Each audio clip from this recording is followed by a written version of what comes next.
नमस्कार, आपण पाहत आहात इंडियन टाइम्स न्यूज। जुबेर कुरेशीसह मंजूर मामा आणि इतर कार्यकर्त्यांवर आणि पदाधिकाऱ्यांवर गुन्हे दाखल।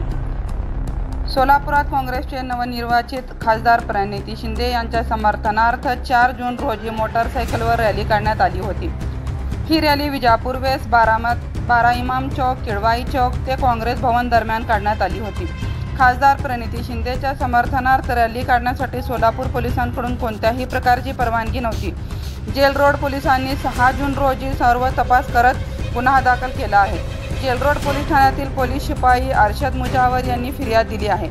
पोलिसांकडून मिळालेल्या माहितीनुसार काँग्रेसचे नेते जुबेर कुरेशी, मैनुद्दीन हत्तुरे, फरदीन सलीम शेख, लालसाब जलालसाब सिंदगीकर, मंजूर बागवान उर्फ मंजूर मामा, मोहम्मद अवैस मर्चंट, अनीस खान, अयाज दीना मेंबर व इतर 25 ते 30 जणांविरुद्ध गुन्हा दाखल झाला आहे।